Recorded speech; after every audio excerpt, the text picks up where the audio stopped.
সিরাজগঞ্জের মানুষ একমাত্র আল্লাহকে ছাড়া সেকেন্ড আর কাউকে কোনো ভয় পায় না তারা। এবং আপনি বিশ্বাস করবেন কিনা জানি না, 5 আগস্টের পূর্বে সিরাজগঞ্জের মানুষ দেখিয়ে দিয়েছে যে দেশকে সেকেন্ড টাইম স্বাধীন কেমন করে করতে হয়। এই যে যুবকগুলো দেখছেন না আমার সামনে বামে দাঁড়িয়ে আছে, এদের বুকের পাটা অনেক বেশি, এদের কলিজা অনেক বড়। আপনারা ভাবছেন আসিফ হুজুর মনে বানায় বলছে, না না, আমি এর আগেও কথাগুলো বলেছি। ভাই, সিরাজগঞ্জের মানুষকে প্রত্যেকটা জেলার মানুষ ভয় করে। এবং সিরাজগঞ্জ এমন একটা জেলা, যেই জেলার মানুষ শুধু বাংলাদেশে রাজ করে না, বিদেশের মাটিতেও সিরাজগঞ্জের মানুষগুলো রাজ করে খেয়ে বেড়ায়। এটা সেই মাটি। অতএব আমি যে বিষয়ে কথা বলবো, আপনাদের ঈমান যে তাজা, সে প্রমাণটা আপনারা দিবেন আজকে। রাজি আছেন তো ইনশাআল্লাহ? ফার্স্ট অফ অল, আমি আমাদের সকলের কলিজার টুকরা মুফাসসির কোরআন ডক্টর মিজানুর রহমান আজহারী হুজুরকে ধন্যবাদ জানাই যে তিনি আজকে একটি ভিডিও বার্তার মাধ্যমে মেসেজ দিয়েছেন। আগামী 12 এপ্রিল রোজ শনিবার ঢাকার শাহবাগ থেকে একটি বিশাল মিছিল বের হবে। যে মিছিল থেকে আমরা আমাদের অবস্থান স্পষ্ট করতে চাই। আমাদের ফিলিস্তিন মুক্ত হবে, আমাদের জেরুজালেম মুক্ত হবে, আমাদের যে গাজাবাসীর ভাইয়েরা জুলুমের শিকার হচ্ছেন তারা মুক্ত হবে। এবং স্পষ্ট ভাষায় আমরা পেগাম দিয়ে দিব, সেই দিন যদি আগামীতে যুদ্ধ করতে হয়, জিহাদ করতে হয়, বুকের তাজা রক্ত দিয়ে ফিলিস্তিনকে মুক্ত করতে হয়, জালেমদেরকে ধ্বংস করতে হয়, বাংলার মুসলমান বুকের তাজা রক্ত দেওয়ার জন্য প্রস্তুত থাকবে সিরাজগঞ্জের ভাই। 2 নাম্বার কথা, তাকবীর একটু পরে দেন। Let me finish my speech. আগে আমি আমার কথাটা শেষ করি। 2 নাম্বার, মুসলমানদের বিজয় আনার জন্য ঐক্যতার কোনো বিকল্প রাস্তা নেই। কথা ভুল বললাম না ঠিক বললাম? আমাদের বাংলাদেশে দলে দলে মারামারির শেষ নেই। আমার কথা কেউ মাইন্ডে নিবেন না, আমি কোন দলকে ডিসরেসপেক্ট করার জন্য আজকের মাহফিলে অ্যাটেন্ড করি নাই। আমার কথা, আমার প্রথম পরিচয় জামাত ইসলাম নয়, আমার প্রথম পরিচয় বিএনপি নয়, আমার প্রথম পরিচয় কওমিয়া নয়, আমার প্রথম পরিচয় আহলে হাদিস নয়, আমার প্রথম পরিচয় আওয়ামী লীগ নয়, প্রথম পরিচয় চরমনায় নয়, প্রথম পরিচয় সরসিনা নয়। আমার প্রথম পরিচয়, আমি একজন মুসলমান ঘরের সন্তান সিরাজগঞ্জের। এই পরিচয় যতক্ষণ পর্যন্ত মুসলমানরা স্মরণ রাখতে পারবে, পৃথিবীর কোন বাতিল শক্তি মুসলমানদেরকে বিজয়কে আটকে দেওয়ার সাধ্য রাখবে না, ঠিক কিনা? ইউনিটি ইন ডাইভার্সিটি, মানুষের মাঝে বৈচিত্র্য থাকবে, বৈচিত্র্যের মাঝেই ঐক্য খুঁজে বের করতে হবে। কেমন করে বোঝা ট্রাই করেন। মসজিদে যখন যাবেন দেখবেন কেউ হাত বেঁধেছে বুকের উপরে, কেউ বেঁধেছে নাভির নিচে। কোন একজন মানুষ ইমামের পেছনে সূরা ফাতিহা পড়ছে, আবার কেউ পড়ছে না। কেউ তারাবি পড়ছে 20 রাকাত, কেউ পড়ছে 8 রাকাত। কিয়ামত পর্যন্ত এই দলাদলি থাকবে, ভিন্নতা থাকবে, মতের পার্থক্য থাকবে। বাট আপনি 20 রাকাত পড়েন কিংবা 8 রাকাত পড়েন, আপনি হাত বুকের উপরে বাঁধেন কিংবা নাভির নিচে বাঁধেন, এক জায়গায় আমরা সবাই এক। আমাদের আল্লাহ এক, আমাদের নবী এক, আমাদের ধর্ম এক, আমাদের কিতাব এক। আমাদের ধর্মের নাম ইসলাম, কিতাবের নাম আল কোরআন। যত কাজ আমরা করি না কেন, আমাদের প্রথম পরিচয় আমরা মুসলমান ঘরের সন্তান। সর্বশেষ একটা কথা বলেই আমি আমার ফিলিস্তিনি ভাইদের কথাটা শেষ করতে চাই। এই মেসেজটা হচ্ছে আমাদের সকলের সরকারের প্রধান উপদেষ্টা ডক্টর ইউনূস সাহেবকে দিচ্ছি। এবং আমি জানি যে উনি একজন ভদ্র মানুষ, একজন শিক্ষিত মানুষ, এবং তিনি একজন ইন্টারন্যাশনাল আইকন। আমি জাস্ট একটা কথা বলতে চাই, দল মত নির্বিশেষে আমি বলবো, আপনি ফিলিস্তিনিদের পক্ষে অবস্থান গ্রহণ করেন, ঘোষণা দেন, আমাদেরকেও ডাক দেন। আমার মনে হয় যদি ডাক আসে ফিলিস্তিনের ভাইদেরকে মুক্ত করবার জন্য জিহাদ করতে হবে, আল্লাহর রাস্তায় শহীদ হতে হবে, সিরাজগঞ্জের যুবকরা বুকের তাজা রক্ত দেওয়ার জন্য মাঠে নামতে প্রস্তুত হয়ে যাবে। অতএব ইনশাআল্লাহ বিজয় আমাদের হবে, ইনশাআল্লাহ ভিক্টরি আমাদের হাতে আসবে। আর এই বিজয় আনার জন্য দলাদলি দিয়ে নয়, ঐক্যতার বাংলাদেশ করতে হবে। আল্লাহ আমার গাজার ভাইদেরকে হেফাজত করুক, সকলেই মন খুলে পড়া আমিন। আগামীর 12 এপ্রিল রোজ শনিবার ঢাকায় যে বিশাল এক মিছিল বের হবে, প্রতিবাদের মিছিল, এই মিছিলকে আল্লাহ তাআলা গাজাবাসীর মুক্তির ওয়াসিলা হিসেবে কবুল করুক, পড়েন সবাই আমিন। আপনারা যারা আজকের মাহফিলে এসেছেন, আপনাদের বউ আছে এমন কে কে আছেন একটু হাত তুলবেন। বিবাহিত কারা কারা? মাশাআল্লাহ মাশাআল্লাহ, বিবাহিত ভাইরা হাত নামান। এবার যাদের বউ নাই তারা একটু হাত তোলো। এই যে আমজাদ ভাই দেখেন কি অবস্থা, দেখেন তোমাদের বউ নাই? আমি বিশ্বাস করি না, বউ নাই সত্যি। আহা, আমি দোয়া করে দিই আল্লাহ সবাইকে দিনদার নেককার বউ দিয়ে দিক, পড়েন সবাই আমিন। যারা আমিন বলে নাই তারা কেউ বউ পাবে না।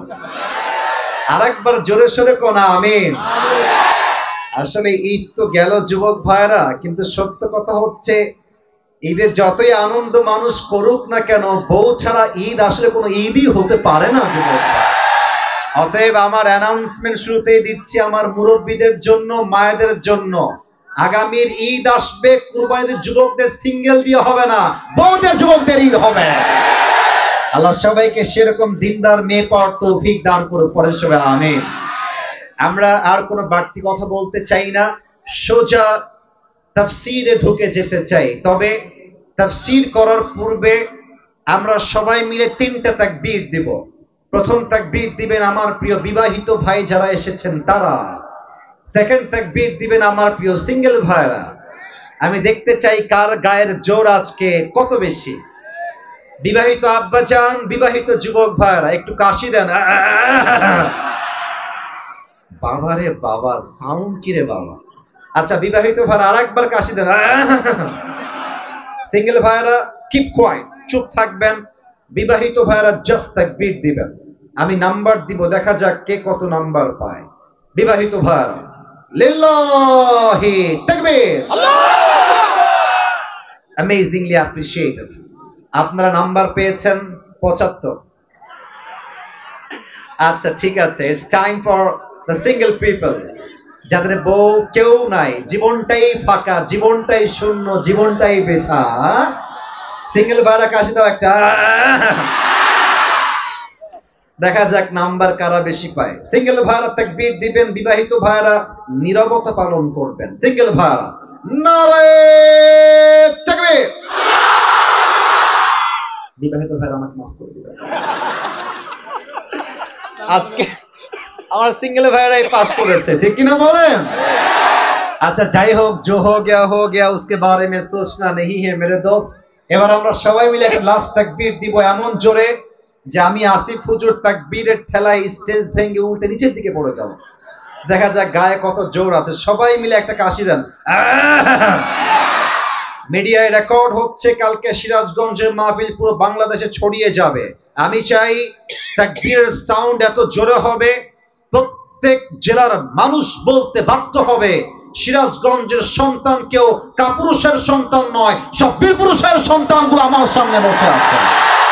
লিল্লাহি তাকবীর। আল কোরআনের আলো, আল হাদিসের আলো, কোরআন হাদিস যেখানে, আলেম ওলামা যেখানে, সিরাজগঞ্জবাসী যেখানে, আল্লাহ রাব্বুল আলামিন যেন কবুল করে, পড়েন সবাই আমিন। আপনাদের জন্য ছোট্ট একটা হাদিয়া নিয়ে আসছি, গিফট হাদিয়া। নিবেন না? নিবেন না মনে হয়, থাক। নিবেন সবাই? নিবেন? এটা সবাই পাবে না, যে কোনো একজন পাবে। ওকে, বের করি আগে। আমি আমার নিজের একটা টুপি নিয়ে আসছি, যেই টুপিটা আমার বড্ড পছন্দের টুপি। আমার যুবক ভাইয়ারা, আমি জানি না, ওরা আমার ড্রেস, আমার টুপি, আমার ওয়েস্ট কোট খুব পছন্দ করে, এবং আমি সিরাজগঞ্জে যতবার আসছি পুরস্কার দিয়েছি। ইভেন সিরাজগঞ্জ এমন একটা জেলা যেই জেলায় আমি আমার নিজের কোটি খুলে দিয়ে দিয়েছি ভালোবাসার খাতিরে, আর এই জেলার নামই হচ্ছে ভালোবাসার জেলা, ঠিক কিনা? তো এটা একটু ভাব নিতে হবে, নয় আপনারা এটা মূল্য বুঝবেন না। এটার দাম বাংলাদেশি টাকায় 1000 টাকা, আর পাকিস্তানি টাকায় প্রায় 3 থেকে 4000 টাকা। ভাব নিলাম, তবে কথা কিন্তু সত্য বলেছি। তো এটা আমি নিজে পড়ে অনেক ওয়াজ করেছি। আজকে ভাবলাম যে এই টুপিটা আমি যে কোনো একজন মুরব্বী কিংবা যুবককে গিফট হিসেবে আজকে পরায় দিব, but there is on condition, একটা শর্ত আছে।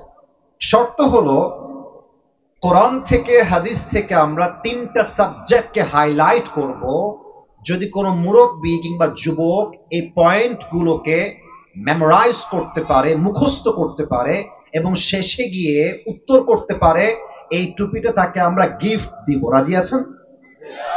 আরে জোরে বলেন সবাই ইনশাআল্লাহ। অতএব ওয়াজ শুনবা এখানে, আর মন থাকবে গার্লফ্রেন্ডের কাছে। এই ওয়াজ দিয়ে কাজ হবে না যুবক ভাই। আমার দেহ এখানে, মানে আমার মনটাও এখানে, আমার কানটাও এখানে। আমি শ্রবণ করবো আস্তে কলিজার ভেতর থেকে, ঠিক কিনা বলেন? এবার আমি প্রশ্ন করছি, উত্তর দিবেন। আমাদের সকলের রব একজন, তিনি কে?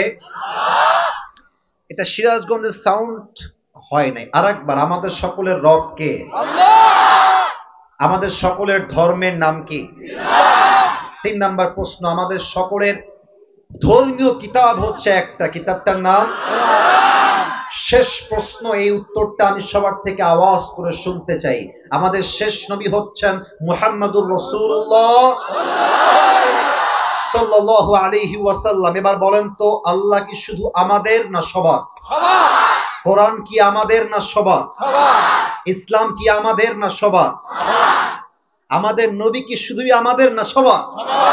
ওয়ামা আরসালনাকা ইল্লা রাহমাতাল লিল আলামিন। O my prophet, I have sent you as a mercy for the entire universe. হে রাসূল, আমি আল্লাহ তাআলা আপনাকে গোটা বিশ্বের জন্য রহমত করে পাঠিয়েছি। সুবহানাল্লাহ। এই নবীর জীবনের 3টা বৈশিষ্ট্য নিয়ে আজকে কথা বলতে চাই। বলেন সবাই, কয়টা? 3টা। আমি জাস্ট বলে যাব এন্ড তারপরে আপনাদের থেকে উত্তর চাইবো। এক হচ্ছে, how was the prophet look like? আমার নবীজি দেখতে কেমন ছিলেন? নাম্বার 1, এই সাবজেক্টে আমরা কথা বলবো। Number 2, what's the status of last Messenger Muhammad সাল্লাল্লাহু আলাইহি ওয়াসাল্লাম ইন ইসলাম? আমার নবীর সম্মান, স্ট্যাটাস, মান, মর্যাদা ইসলামে কত বেশি, এটা আমরা সেকেন্ড পার্টে জানবো, দ্বিতীয় অংশে। And finally, 3 নম্বরে আমরা জানবো, what was the ideal of last messenger Muhammad sallallahu alaihi wasallam? আমার নবীর আদর্শ কেমন ছিল? আমার তো মনে হয় নবীর আদর্শে যদি বাংলাদেশ গড়া হয়, বাংলাদেশটা আসলেই সোনার বাংলাদেশ হয়ে যাবে। 3টা বিষয় আমি বলবো, আপনারা আমার সঙ্গে বলবেন। এক হচ্ছে নবীজির চেহারা। সিরাজগঞ্জের ভাইরা, এক হচ্ছে, না সিরাজগঞ্জের সাউন্ড পাই নাই, সো সরি। এক হচ্ছে নবীজির চেহারা, এক হচ্ছে, ইয়েস, এখন সাউন্ড পারফেক্ট। 2 হচ্ছে নবীজির সম্মান। সিরাজগঞ্জের ভাইরা, 2 হচ্ছে নবীজির সম্মান। লাস্ট আওয়াজ দিয়ে বলবেন, কারণ শেষ ভালো যার সব ভালো তার। 3 হচ্ছে আমার প্রিয় নবীজির আদর্শ। বলেন সবাই, 3 নাম্বার নবীজির আদর্শ। এই 3টা বিষয়কে হাইলাইট করতে চাই। First of all, how was the prophet look like? আমার নবীজি দেখতে কেমন ছিলেন, তার গায়ে শক্তি কেমন ছিল? আল্লাহর হাবিব বলতেন, আমার ডান হাতের ভেতরে আল্লাহ তাআলা জান্নাতি 40 জন পুরুষের শক্তি ঢুকিয়ে দিয়েছেন। সুবহানাল্লাহ। আমাকে আল্লাহ তাআলা ডান হাতে এমন শক্তি দিয়েছেন যে আমি আমার ডান হাত দিয়ে মক্কার সবচেয়ে বড় কুস্তিগির রুকানাকে একটা ধরে একটা জমিনে আছাড় মেরেছি। আল্লাহু আকবার। আমার প্রিয় ভাইরা, ওয়াজ জাস্ট শুনলেই হবে না, এটাকে হৃদয় থেকে ফিল করতে হবে। আর মুরব্বী যারা এসেছেন, আপনাদেরকে আমি শুরুতেই স্যালিউট জানাই। আপনার বয়স থেকে আপনি যে মাহফিলে এসেছেন, এটা আমার মতো অধমের জন্য বড় সৌভাগ্যের বিষয়। আমি আমার দাদাকে কখনো সচক্ষে দেখি নাই, দাদার ছবিও দেখি নাই, দাদা দেখতে কেমন ছিল তাও আমি জানি না। তো মাহফিলে যখন ওয়াজ করতে আসি, আমার সামনে যত মুরব্বী বসে থাকে, আমার মনে হয় আমার দাদা আমার সামনে বসে বসে ওয়াজ শুনছে, আমার মুরব্বী আব্বাজান যারা এসেছেন আমার প্রত্যেকটা কথা কলিজার থেকে শ্রবণ করার চেষ্টা করবেন। আমার ডান হাত দেখেন, বলেন তো এইটা আমার হাতের কি? তালু। বলেন সবাই, এটা আমার হাতের কি? তালু। আমি আল্লাহর হাবিবের হাতের তালু থেকে শুরু করছি। কানা কাফফুহু আলিয়ানু মিনাদ দিবাজ, আমার নবীর হাতের তালু ছিল রেশমের চাইতে বেশি মোলায়েম। সুবহানাল্লাহ পড়বেন না আপনারা? একটু হাত দিবেন ভাই আপনার। মাশাআল্লাহ। আমার হাত কি দেখা যায়? মুসাফা করতেছি, দেখা যায়? যায়। হাদিসটা বুঝবেন। এক সাহাবী এসে রাসূলকে সালাম দিতেন, তো যখন মুসাফা করতেন নবীজির হাতের তালুটা এত মোলায়েম আর এত নরম ছিল যে সাহাবা একরাম হাত মিলানোর সময় হাতটা ছাড়তে চাইতেন না। সুবহানাল্লাহ। আর নবীর স্বভাব ছিল যতক্ষণ পর্যন্ত একজন সাহাবী তার হাত নিজের থেকে না হটাতো নবীজি তার নিজের হাত হটাই নিতেন না। সুবহানাল্লাহ পড়ে। সফটার দ্যান সিল্ক, নবীর হাতের তালু ছিল রেশমের চাইতে বেশি মোলায়েম। এবার আসেন নবীর হাইট কেমন ছিল। كان ربعة من القوم ليس بالطويل ولا بالقصير. The prophet was medium of height, neither tall nor short.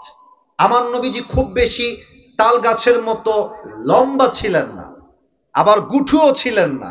আমার নবী ছিলেন একজন মাঝারি গড়নের যুবক। সুবহানাল্লাহ পড়বেন না আপনারা সবাই?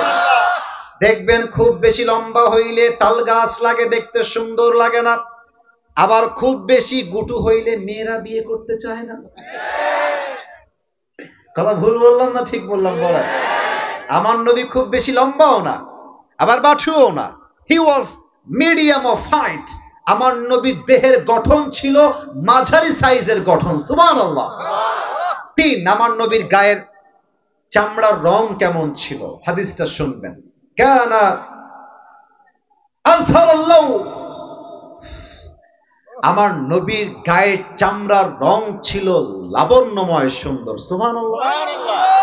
এখন অনেকেই বুঝবেন না লাবণ্যময় সুন্দর কি আর সাদা সুন্দর কি। বোঝাবার জন্য একটা এক্সাম্পল দিব উদাহরণ হিসেবে। মুরব্বীরা যারা এসেছেন, মায়েরা যারা এসেছেন, এটাকে নেগেটিভ ভাবে নিবেন না বা মাইন্ডে নিবেন না, জাস্ট বোঝাবার স্বার্থে বলছি। পাকিস্তান নাম শুনেছেন? কথা না বললে বুঝি কেমন করে। শুনেছেন? জি জি জি। আচ্ছা, অস্ট্রেলিয়া নাম শুনেছেন? জি। যুবক ভাইদেরকে আমি 2টা অপশন দিব, যেটা সত্য সেটা বলবা এবং বলতে লজ্জাবোধ করবা না। আচ্ছা, একটা মেয়ে পাকিস্তানের আর একটা মেয়ে হচ্ছে অস্ট্রেলিয়ার, তোমাকে আমি দিলাম পাত্রী হিসেবে। অস্ট্রেলিয়ার মেয়ে সাদা সুন্দরী, পুরো দেহটাই সাদা। আর পাকিস্তানের মেয়ে জাস্ট সাদা সুন্দরী নয়, লাবণ্যময় সুন্দরী। জাস্ট চামড়াই সাদা তা নয়, লাবণ্যময় সুন্দর। এবার অনেস্টলি বলবেন, আপনি কি সাদা সুন্দরী বিয়ে করবেন না লাবণ্যময় সুন্দরী বিয়ে করবেন?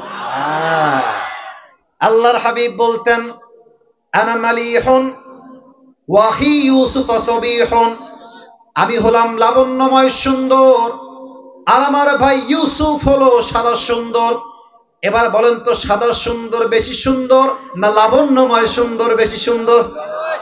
আমার নবীর চেহারা লাবণ্যময় সুন্দর ছিল। সুবহানাল্লাহ পড়েন সবাই। আম্মা জান আয়েশা রাদিয়াল্লাহু তাআলা আনহা বলতেন, এশারের নামাজের পরে যখন আমার নবী আমার ঘরে প্রবেশ করতেন, আমার মনে হতো একটা চাঁদ আকাশ থেকে আমার ঘরে প্রবেশ করেছে। এবার একটু আমার দিকে তাকাবেন, আমি টুপি খুলতে চাচ্ছি না। আমার পেছনে এইটা কি? চুল। এটার নাম কি? যুবক ভাইয়ারা কান খাড়া করবা। নবীর চুলের কাটিং ছিল মোট 3টা। একটা হচ্ছে কানের লতি বরাবর, আর একটা কানের মাঝ বরাবর, আও ইলা মানকিবাইহি, কাঁধ বরাবর। এটার নাম হচ্ছে বাবরি কাটিং। কাটিংটার নাম কি কাটিং? আর আজকালকার যুবকরা কি কাটিং দেয় দেখবেন, ডানে একদম চুল নাই, বামে চুল নাই, আর মাঝখানে সজারুর মতো লম্বা লম্বা খাড়া খাড়া খাড়া খাড়া চুল। এই কাটিং এর নাম দিয়েছে আমি ঘোড়া কাটিং। এবং আমার কথা শুনলে অনেকের গা জ্বলবে, বিশেষ করে মেয়েদের। মেয়েদের রুচি আজকাল এত খারাপ হয়ে গেছে, দিনদার পছন্দ হয় না, বেশিরভাগ মেয়েদের গাঞ্জাখোর ছেলে বেশি পছন্দ হয়। বাসও খায় সেই লেভেলে। আরে মিয়া, গাঞ্জাখোর তো নিজের জীবনের মূল্য নিজেই বোঝে না, ও তার বইয়ের মূল্য বুঝবে কেমন করে? আচ্ছা এবার শুনে আমার নবীর দাড়ি কেমন ছিল। আচ্ছা আমার দিকে তাকান তো, এটা আমার মুখে কি? আস্তে কেন, জোরে বলেন, নাম কি? মিথ্যা বলবেন না কেউ, আমি যে দাড়ি রেখেছি চাপ দাড়ি, I M a very young man. আমি কি বুড়া নাকি রে বাবা? ভেরি ইয়াং ম্যান, যুবক ছেলে আমি। আচ্ছা দাড়ি যে আমি রেখেছি, এই যে সোনামণি, এই যে এইটা তোর বউ নাই, বস নাই। কি বদমাইশ দেখেছেন, লুক করে উঠে গেছে, আমি দেখতেই পাইনি ওকে। যে উঠে যাবে নিজ দায়িত্বে লুঙ্গি টান দিয়ে ধরে বসায় দেওয়া লাগবে। ওয়াজে আসবেন নিজের ইচ্ছায়, তবে দোয়া না করে মাহফিল থেকে উঠে যাওয়া যাবে না। আচ্ছা দাড়ি রেখে অনেস্টলি বলবেন আব্বাজান, যুবক ভাইরা, আমাকে কি দেখতে অসুন্দর লাগছে না সুন্দর লাগছে? অনেক মেয়ে দেখবেন দাড়িওয়ালা যুবককে পছন্দ করতে চায় না, বিয়ে করতে চায় না। তা আপনি যদি কোনো মেয়ের কাছে যান পাত্র হিসেবে, আর মেয়েটা বলে যে ভাইয়া আপনার সবকিছু পছন্দ হয়েছে, বাট দাড়িটা পছন্দ হচ্ছে না, আমি আপনাকে বিয়ে করতে পারবো না। আমরা তো সিরাজগঞ্জের মানুষ, মানুষ যতই বেয়াদব হোক আমরা তো বেয়াদব হতে পারি না, বলো না সবাই, ঠিক আছে কিনা? আপনি বলবেন যে আপু আপনার দাড়ি পছন্দ না, ঠিক আছে আপু, নো প্রবলেম এট অল, আমি আপনার সাথে জাস্ট একটা মিনিট সাইডে গিয়ে কথা বলতে চাই, একটু সময় দিবেন প্লিজ। তো আপু যখন সাইডে আসবে, তুমি উইথ ডিসেন্ট ম্যানার, ভদ্রতা নিয়ে বলবো, আপু আপনার মতো মেয়ের যেহেতু দাড়ি পছন্দ না, আমার মনে হয় আপনার মতো মেয়ের জন্য দাড়িওয়ালা বীর পুরুষ পারফেক্ট হবে না। আপনার মতো মেয়ের জন্য বিটিএস এর হিজড়া ছাড়া সেকেন্ড কোনো অপশন আমার কাছে আর না। আরে সোজা কথা, যেই মেয়ে আমাকে দাড়ির জন্য বিয়ে করতে চায় না, সে আমার বাড়ির বউ হওয়ার যোগ্যতাই তো রাখে না সিরাজগঞ্জের ভাই। এবার বলেন তো, আমার নবীর মুখে লম্বা লম্বা চাপ দাড়ি ছিল নাকি ছিল না? আমার নবীর মতো সুন্দর এই তল্লাটে সেকেন্ড আর কেউ কি হতে পারে?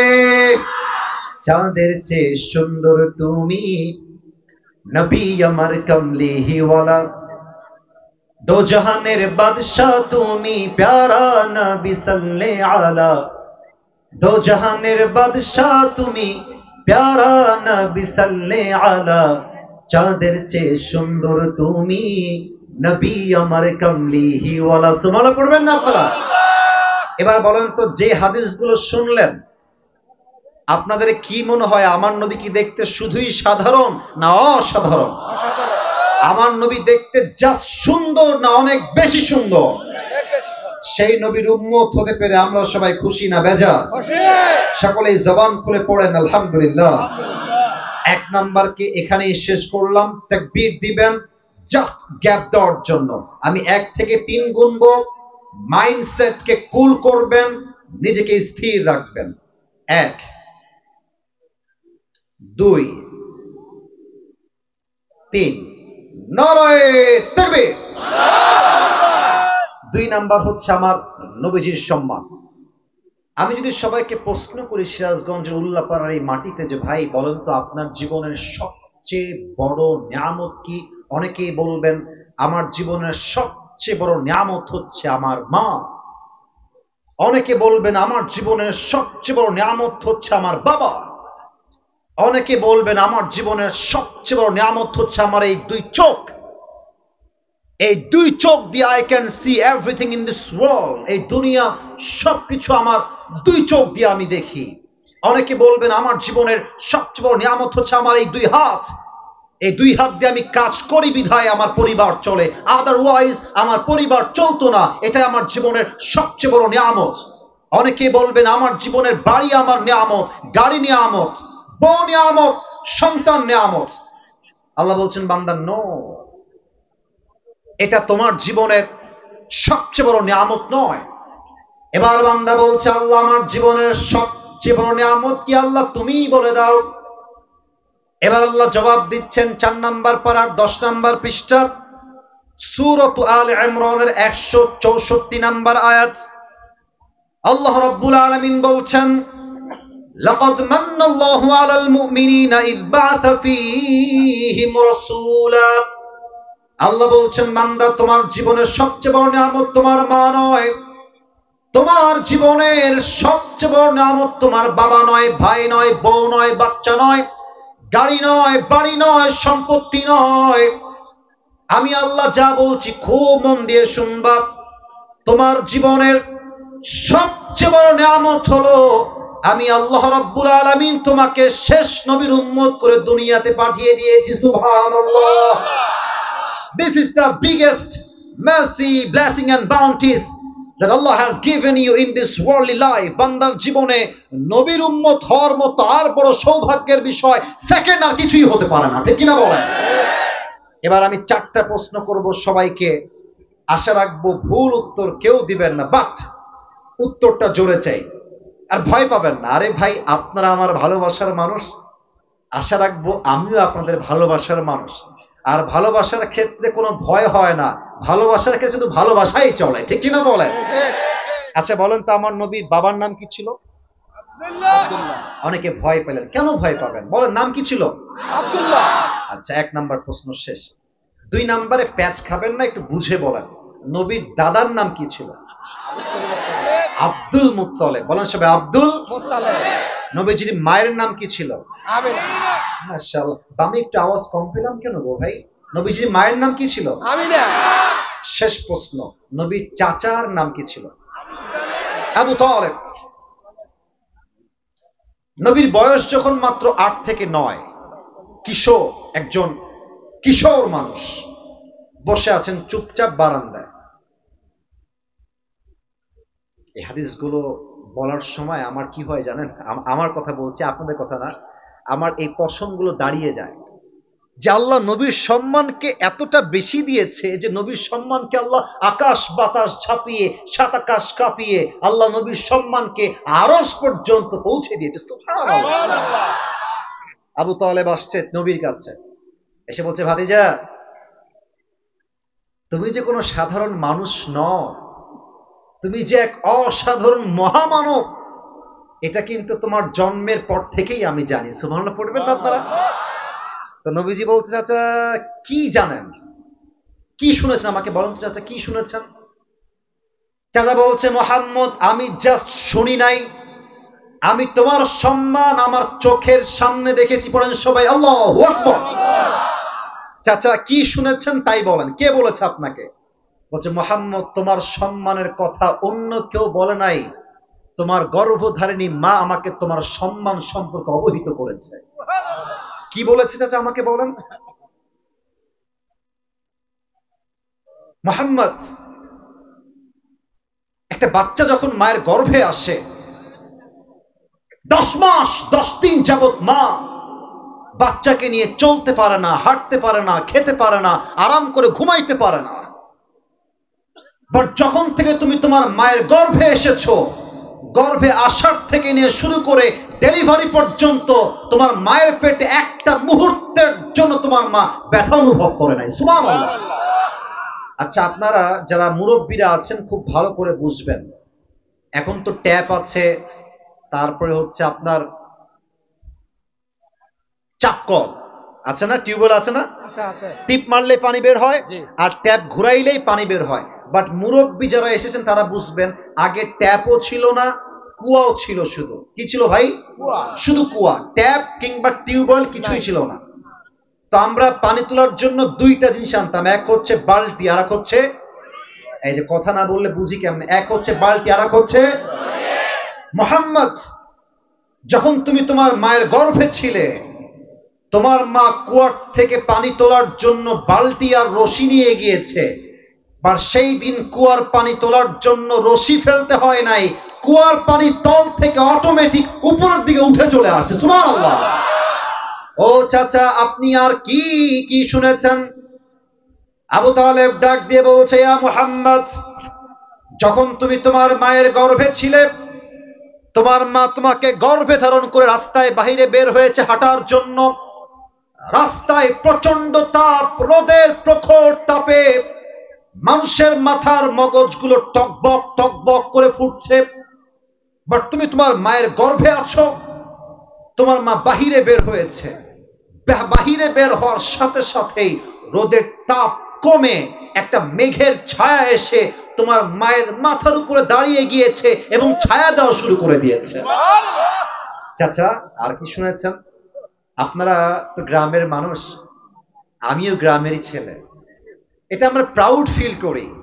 অনেকে গ্রামের ছেলেদের দিকে আঙ্গুল তুলে বলে যে এরা হচ্ছে খ্যাত, এরা কিছু করতে পারবে না। আরে বেটা, ইতিহাস পড়ো। যারা জীবনে ভালো কিছু করেছে, ইতিহাস করেছে, তার ৮০% মানুষ গ্রামগঞ্জের সন্তান ছিল তারা। আর আমি তো, আপনারা কি আমাকে আগের থেকে চেনেন? আমার ওয়াজ কি আপনারা ফেসবুক ইউটিউবে দেখেছেন কখনো? ও তাহলে তো মাশাআল্লাহ, আপনারা আমাকে চেনেন। আমার ওয়াজে আমি একবার বলেছিলাম, হয়তো অনেকের মনে থাকলে থাকতেও পারে, আমি প্রাউডলি বলেছিলাম যে মধ্যবিত্ত পরিবারের সন্তান মানেই হচ্ছে একটা ব্র্যান্ড যুবক ভাই। আমাদেরকে আপনি ভাত দিবেন, ডাউল দিবেন, খাবো। ভাত দিবেন, আলু ভর্তা দিবেন, তাও খাবো। ভাত দিবেন, গোস্ত দিবেন, তাও খাবো। কিছুই দিবেন না, এক প্লেট ভাত দিবেন, এক গ্লাস পানি দিবেন, একটা মরিচ দিবেন, পান্তা ভাত হলেও আমার চলবে। সাইকেল দিবেন চলবে, বাইক দিবেন চলবে, কার দিবেন চলবেন, বলবেন যে কিছুই দিব না, হেঁটে আসতে হবে, হেঁটেও আমার চলবে। কারণ আমি বড় ঘরে ধাপুস ধুপুস খেয়ে বড় হওয়া ব্রয়লার মুরগি নয়। আমি মধ্যবিত্ত পরিবারের সন্তান। আমি যেমন আরাম করতে পারি, আমি চাইলে রক্ত পানি করে মাথার ঘাম পায়ে ফেলে পরিশ্রম করতে পারি সিরাজগঞ্জের ভাই। তো যারা আমরা গ্রামের সন্তান, আমরা জানি যে বাচ্চা যখন ডেলিভারি হয়, যে রুমে ডেলিভারি হয়, যে ঘরে, দেখবেন সেই ঘরটা দুর্গন্ধ হয়ে যায় এবং সেই ঘরের দুর্গন্ধ দূর করার জন্য আমরা ধূপ জ্বালাই। ধূপ, এই ধূপ জ্বালাইলে দুর্গন্ধ আর থাকে না। তো মুহাম্মদ, তোমার মা আমাকে বলেছে, আবু তালেব শোনো, মুহাম্মদ যেই ঘরে জন্মগ্রহণ করেছে সেই ঘর দুর্গন্ধ হতো দূরের কথা, সেই পুরো ঘরটা মেশকে আম্বরের চাইতে বেশি সুঘ্রাণ হয়ে গিয়েছে। এবার নবীর সম্মান কম না বেশি? আপনারা সবাই আল্লামা দেলোয়ার হোসেন সাইদি হুজুরের নাম শুনেছেন? কলিজার টুকরা মুরব্বীদের সাইদি হুজুর হচ্ছেন আত্মার মানুষ, আমাদের কলিজার মানুষ। আমার মনে হয় যে জাস্ট মুরব্বী নয়, মায়েরা নয়, প্রত্যেকটা যুবক আল্লামা সাইদি হুজুরকে কলিজার থেকে ভালোবাসে। আল্লাহু আকবার, কি সুন্দর ভাষা, কি সুন্দর কথা, কি সুন্দর মার্জিত ভাষা তার। তবে বলতে বাধ্য হচ্ছি, আমি কোন দল মতের কথা এখানে বলবার জন্য আসি না। Please give him space, give him space, let's take time. একটু সময় নাও, একটু সময় দাও। ওরা আমার ভিডিও করছে, তোমরাই তো দেখবা এগুলো, তাই না? ঠিক করো, একটু সময় দাও, একটু সময় দাও। আল্লামা সাইদি হুজুরকে মিথ্যা রাজাকারের ট্যাগ দিয়ে গোপনে ইনজেকশন পুশ করে হত্যা করা হয়েছে। এখানে আমি আওয়ামী লীগ বুঝি না, বিএনপি বুঝি না, হেফাজত বুঝি না, চরমনায় বুঝি না, আলিয়া বুঝি না, কওমি বুঝি না, বিএনপি বুঝি না, জামাত বুঝি না, আহলে হাদিস বুঝি না, শর্ষিনা বুঝি না। আমার কথা একটা, আগামীতে এই বাংলার মাটিতে সাইদি হুজুরকে যারা হত্যা করেছে এদেরকে ধরে নির্বিচারে বাইতুল মুকাররমের সামনে ফাঁসির কাস্টে হত্যা রায় পাস করতে হবে। আল্লামা সাইদি হুজুরের কথাগুলো যে কি সুন্দর রে ভাই। সেই দিন বসে বসে বাসার ভেতরে আল্লামা সাইদি হুজুরের মধুর কণ্ঠের একটা ওয়াজ শুনছিলাম, 15 বছর আগের ওয়াজ। এখন তো 2025 সাল, তাই না? আচ্ছা, 15 বছর আগে কত সাল ছিল? 2010 সাল। আমি যেটা বলবো ওইটা বুঝবেন, 10 সাল না। 15 বছর আগের ওয়াজ শুনতেছি, আর আমি একজন স্মার্ট ছেলে হিসেবে, এই যুগের ছেলে হিসেবে মনে হচ্ছে যে এই মানুষটা 2025 সালে বসে বসে মানুষের যেমন ওয়াজ দরকার তেমন ওয়াজ করছে। আল্লাহু আকবার। এই মানুষটার পরে আমরা একজন মানুষ পেয়েছি যে মানুষের মনে জায়গা করেছে, তার নাম হচ্ছে ডক্টর মিজানুর রহমান আজহারী হুজুর। এই জন্য আমরা বলি ভাই যে আপনারা যতই আমাদেরকে জেল দেন, জুলুম দেন, মারেন, কাটেন, হত্যা করেন, যাই করেন, ইসলামের বাণী আগেও প্রচার হয়েছে, আজও প্রচার হবে, আগামীতেও প্রচার হবে। কোন বাপের ক্ষমতা না ইসলামকে রুখে দেওয়ার, যুবক ভাই। উনি নবীর সম্মান বোঝাবার জন্য একটা কথা বললেন যে আমার নবীর সম্মান এত বেশি ছিল যে আমার নবী মৃত্যুর সময়ও সম্মান পেয়েছে। সুবহানাল্লাহ পড়বেন না আপনারা? নবী যেই দিন মারা যাবেন, নবীজির গায়ে প্রচন্ড পরিমাণে জ্বর, আর জ্বরের যন্ত্রণায় নবীজির হাতের প্রত্যেকটা চামড়ার অংশগুলো লাল হয়ে গিয়েছে, চেহারা লাল হয়ে গিয়েছে। নবী একবার ডান কাত হয়, একবার বাম কাত হয়, উঠে দাঁড়াতে পারছে না। ফজরের নামাজ যখন হয়ে গেল, নবীর কাছে জিবরাইল আসলেন, এসেই বলছে আসসালামু আলাইকা ইয়া রাহমাতাল লিল আলামিন। ও নবী, আপনাকে সালাম। আপনাকে আমি আমার মন থেকে সালাম জানাই নবী। তবে এই সালামটা আমি আপনাকে দেই নাই, বরং আল্লাহ রাব্বুল আলামিন আরশে আজিম থেকে এই সালামটা আপনার দরবারে পৌঁছে দিয়েছে। কোন সবাই সুবহানাল্লাহ। নবী হে, আপনি কেমন আছেন? আপনার শরীর কেমন? এতটা জ্বর নবীর গায়ে, আর নবীজি বলছে জিবরাইল আলহামদুলিল্লাহ, আল্লাহ আমাকে বড্ড ভালো রেখেছেন জিবরাইল, আমি অনেক ভালো আছি। সুবহানাল্লাহ পড়বেন না আপনারা? জিবরাইল বলছে নবী হে, আমি তো আজকে একা একা আসি নাই, একটু আমার চোখে চোখ রাখো। এই যে বামের বাবুরা, আমার চোখে চোখ রাখো তোমরা। নবী, আজকে আমি একা আসি নাই, একটা মেহমান আসছে আমার সাথে। আরে কে মেহমান? নিয়ে আসো আমার কাছে, কে সেটা নিয়ে আসো। জিবরাইল বলছে ইসমুহু মালাকুল মউত, তার নাম হচ্ছে মালাকুল মউত। হে রাসূল, আমি কি নিয়ে আসবো তাকে? আরে নিয়ে আসো জলদি করে। মালাকুল মউত নবীর কাছে আসছে, এসেই নবীর ডান পাশের শিওরে দাঁড়িয়ে সালাম দিয়েছে, আর ডাক দিয়ে বলছে ইয়া রাসূলুল্লাহ, ইয়া হাবিবাল্লাহ, ফ্রম আদম টু ঈসা, আদম থেকে নিয়ে শুরু করে ঈসা আলাইহিস সালাম পর্যন্ত প্রত্যেকটা নবীর রূহ আমি কবজ করেছি, প্রত্যেকটা সাহাবীর রূহ আমি কবজ করেছি, প্রত্যেকটা আল্লাহওয়ালার রূহ আমি কবজ করেছি, বাট আপনি প্রথম মানুষ যার কাছে এসে আমি মালাকুল মউত সালাম পেশ করেছি। সুবহানাল্লাহ। নবী হে, আল্লাহ আমাকে আপনার কাছে পাঠিয়েছে আর একটা কথা বলেছে, এই কথা হচ্ছে আমার মূল মেসেজ। নবী, আল্লাহ আমাকে বলেছেন খবরদার মালাকুল মউত, এটা আমার পেয়ারা হাবিব, বেয়াদবি যেন না হয়, আগে যাবি সালাম দিবি, আর নবীকে বলবি নবী আপনি কি যাবেন নাকি থাকবেন? যদি আপনি যেতে চান তবে আপনাকে নিয়ে যাব, আর যদি আপনি থাকতে চান আমি আপনাকে রেখে আবার এখান থেকে সালাম দিয়ে বিদায় হয়ে যাব। একটা মানুষের সম্মান কতটা হাই লেভেলের হলে মৃত্যুও তার থেকে পারমিশন চায়, may I come in sir, আমি কি আসতে পারি আপনার কাছে? আরে এমন সম্মান পৃথিবীতে কেউ পায় নাই, আগামীতেও পাবে না, ঠিক কিনা বলে? এবার দেখেন আমার চোখের দিকে। আচ্ছা, এখানে একটু এক্সাম্পল দেই। এখানে একজন যুবক ওই যে ভিডিও করছে, তোমার নাম কি বাবু? ধমক না, নাম কি? আব্দুল মালিক। আর ডান পাশে সাদা শার্ট, আপনার নাম কি ভাই? আব্দুল হালিম। আব্দুল মালিক, আব্দুল হালিম, নাম তো মাশাআল্লাহ সুন্দর লাগছে, আল্লাহ কবুল করুক, পড়েন সবাই আমিন। ওরা দুইজন হচ্ছে বেস্ট ফ্রেন্ড, কথার কথা বলছি, উদাহরণ দিচ্ছি হাদিসটা বোঝাবার জন্য। আর পেছনে আরো 10 জন বসে আছে। এখন সিরাজগঞ্জের উল্লাপাড়ার যুবকরা বলছে কিরে বন্ধু, ঈদ তো পার হয়েই গেল, কিন্তু ঘুরতে যাওয়া তো হলো না, তো চল আমরা একটা কক্সবাজার ট্যুর দিয়ে আসি, কক্সবাজার থেকে ঘুরে আসি, অথবা সাজেক ভ্যালি থেকে ঘুরে আসি। এখন 10 জন মিলে পরামর্শ করছে, তো মুরব্বীরা বুঝবেন, যুবক ভাইরা বুঝবেন, মায়েরা বোনেরা খুব খেয়াল করে বুঝবেন। তো দেখবেন 10 জন বন্ধুর সঙ্গে পরামর্শ হচ্ছে কক্সবাজার যাওয়া নিয়ে। দেখবেন যে যার বেস্ট ফ্রেন্ড ও তার দিকে তাকায়, কিরে তুই যাবি? তো দেখবেন যখন ঘনিষ্ঠ বন্ধু বলে বন্ধু আমি যাব, দেখবেন ওই বন্ধু বলে আমিও যাব, ঠিক কিনা বলে? তো নবীর সবচেয়ে বেস্ট ফ্রেন্ড ছিল জিবরাইল আলাইহিস সালাতু ওয়াস সালাম। নবীজি বলছে জিবরাইল কে, কি বলো, আমি কি যাব না থাকবো? জিবরাইল কথাটা শুনেই মাথাটা নিচু হয়ে গিয়েছে, আর ডাক দিয়ে বলছে ইয়া রাসূলুল্লাহ, ইয়া হাবিবাল্লাহ, যদি আপনি আমার থেকেই পরামর্শ চান তবে আমি বলবো আল্লাহ আপনাকে দেখার জন্য আরশে আজিমে অপেক্ষায় বসে রয়েছে ইয়া রাসূলুল্লাহ, আপনি গেলেই ভালো হয়। নবীজি বলছেন, ও আচ্ছা, সময় তাহলে শেষ, তাই না? ঠিক আছে, একটু সময় দাও, একটা কাজ করতে চাই। আই না আয়েশা, আমার বউ আয়েশা কোথায়? দৌড় দাও আমার কাছে। আয়েশা দৌড় দিয়ে আসছে। ইয়া রাসূলুল্লাহ, কি হয়েছে আপনার, কি লাগবে আমাকে বলেন।